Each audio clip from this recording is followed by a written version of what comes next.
Mura maghaom kaayo ang ato karong ebanghelyo sa atong gihimo nga eleksyon. Ang magbalantay sa Pilipinas maoning ato karong gipili. Mga addition kay midterman, in addition sa mga magbalantay legislative, sa atong mga executive nga area, sa local, sa gobernador, congressman, sa mayor, konsihal. Mao nang nagpili tarog magbalantay. Kinsa man ning gitawag ni Kristo nga mga tulisan o kawatan, kanang dili kuno moagi sa pultahan. Unsa man ang dili moagi sa pultahan panahos eleksyon? Ibaw mo? Ang mga tikasan, kana bang makalingkod sa posisyon tungod kay nanikas. Sa atorong mga kandidato, wala ba'y mga tikasan? Naawa.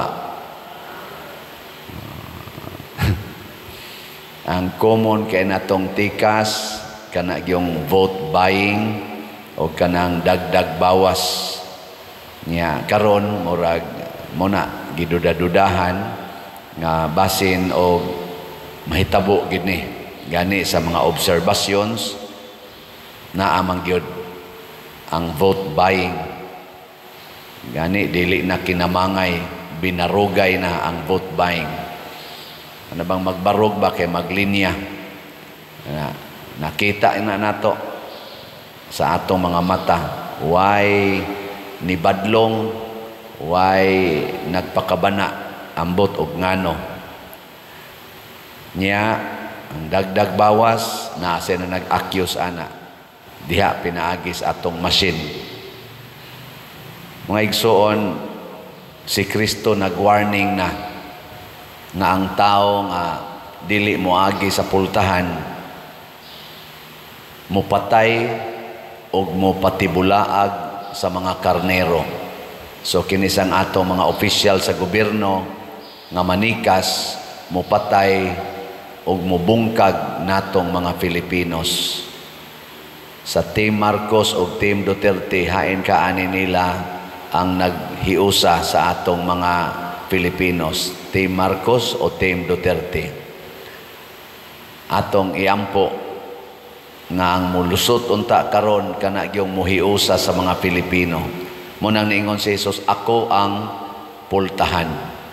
Kinsa man si Jesus, ang kamatuoran. Matud pa niya, I am the truth.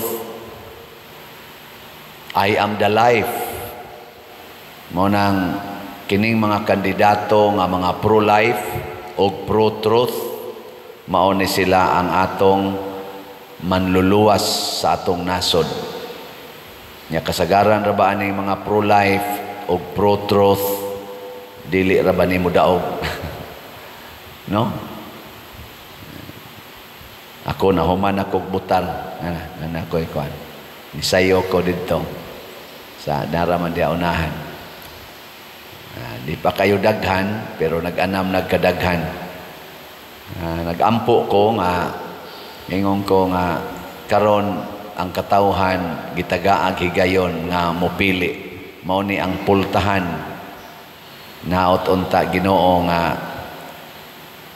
dili babagan sa yawanon nga mga katawhan ang pultahan. Kay usahay masirad-an baya sana. Dili makalahos ba ang kanang atong gibutar, dili makalahos ngadto sa final counting. Kay naay gibabag sa machine, posible ba? Naay ibabag sa machine nga counting machine nga program ng daan ug mao na toy mulusot. Ani do naman ay vlog sila si Attorney Glenn Chong nga ang testing dito manting ito yang gimension nga lugar sa Butuan nga naa ditoy ni testing nga ang iyang gibutaran kaning line up sa mayor, pero paggawa sa masin ang resibo sakto igo gyud. Ako sang gi-check up ang resibo karon, ang akong gibutaran tuwa gyud nigawa sa resibo, pero pagtan-aw nila dito sa masin, pag-ihap na ang iyang resibo, katong iyang resibo nga mao'y naghatag niya og kunuhay pruiba nga ang iyang gisuwat sa balota mao ginigawas. Pagtan-aw nila sa the same receipt number ang giihap sa machine, ang dito nas kontra. Nya iya na sang giusab, tagaan siya og another ballot, testing ballot, number 9 mantog number 10 ang gisulti ni Attorney Glenchong. Ang number 10 iya nagyong gi-overvote niya kay para dili na maihap. Ang mayor mo iyang gi-overvote, duha ka mayor ang iyang gibutaran, kay og ma-overvote ka di man na ipon nya ang iyang konsihal maura gyapon, murag maura man tingali gyapon to. Pag resulta ko no gibutangan sa masin nga overvote, so dili siya maihap ang mayor, pero ang konsihal okay ra. Karon kay pag check na sad nila sa actual gyud nga giihap sa masin, wa may overvote dito, ang kontra ra man gyapon mo unaan ngangan. Nanggahimo sila og himo siya og petisyon ngadto sa Comelec. Kadto usa ra to ka machine. Ambot ka og usa ra ba ka machine ang naingon ana kung tinuod sad na siya. Muna magampo ta sa Ginoo, kay ang Ginoo gamhanan man gyud.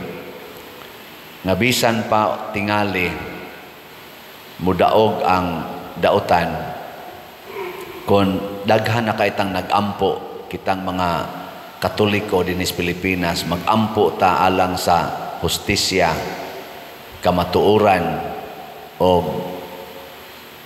katarungan sa atong kaangayan, sa atong katilingban, ihatag sa Ginoo, kay siya may pultahan, ihatag niya basin dili niining paagiha. Kay kining paagiha nga eleksyon posible mang matikas basin iagi sa Ginoo sa laing paagi. Iya na pareha bitaw sa una ang mga kadto mga Israelita, di na sila kaagi sa dagat kay Red Sea, mga lumo sila sa dagat, wa na sila agianan, unya kun moatras pod sila sa dagat, atubang sad sila sa mga sundao ni Paraon, mahurot sad sila kamatay kung ilang makig-away sila. Pero ang Ginoo mo inihimugdan, iyang gibuak ang dagat og niagi sila. Ang Ginoo ray makahimo ana. Muna importante kay nato ang pag-ampo. Kay bisan ang mga tikasan mahilis ra na sila pinaagis pag-ampo sa Dios non nga pamaagi. Daghag paagi ang Ginoo, endless, dili siya kanabang dili siya corner nato sa usa lang ka paagi.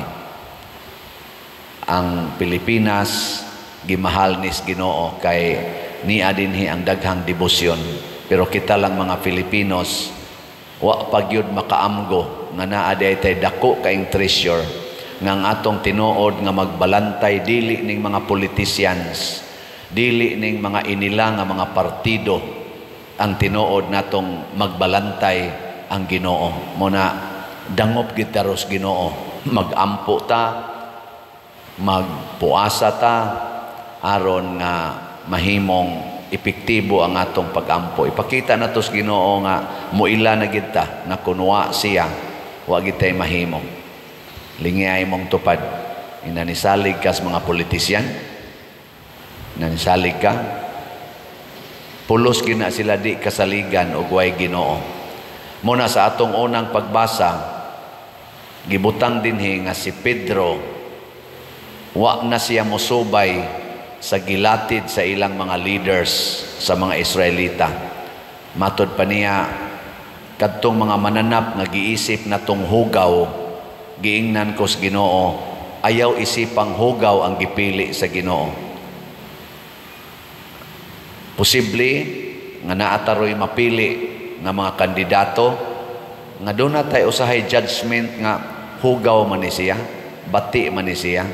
Pero kung dili lang yun pinaagig tikas, kung gipili ginas katawhan, mapuslanon gid na siya. Bisan pag atong tan-awon nga murag hugaw siya og kinabuhi.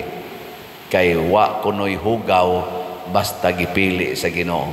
Muna ang question diha, gipili ba ni Ginoo o gipili lang pinaagi sa tikas? O gipili sa mga tao kaning mugawas gyud ang normal nga gibutaran, bahala na kung say rason nganong nibutar ka, nya mahimog yung majority.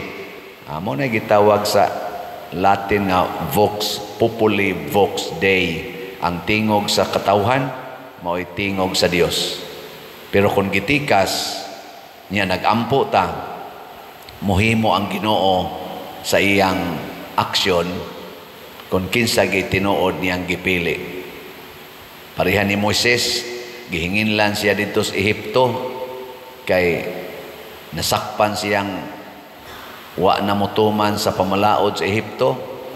Nya kay gipili man siya sa Ginoo, nibalik siya sa Ehipto isip leader na sa Ginoo o nagmalampuson siya.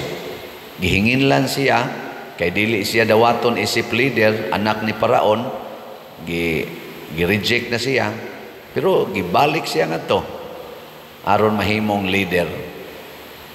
Ang Ginoo na nagpili. Muna diri sa atong tubag sa Salmo. Sa itong tubag sa Salmo? Limot na mo. Ang akong giuhaw sa buhi nga Dios. Unsa may imong giuhawan karon? Kwarta o Ginoo? Muna ato ng paminawon. Kaya nga atong kalag wa ni giuhaw og kwarta, giuhaw gid ni Ginoo. Nya kun ato siyang tagaan og pagampo, pagtinarong, pagpaubos, mugawas gid na ang gahom sa Ginoo. Nya once gani mugawas na nang gahom sa Ginoo, wala na makapiog ni ana. God will make a way. Muna gawas nga magampo ta, maghinulsol pud ta sa atong mga sala. Aron ang Ginoo mo'y moayo nato, mo'y mohimo nato nga instrumento sa kalambuan sa atong nasod, kalambuan sa atong pamilya, kalambuan sa atong kalibutan.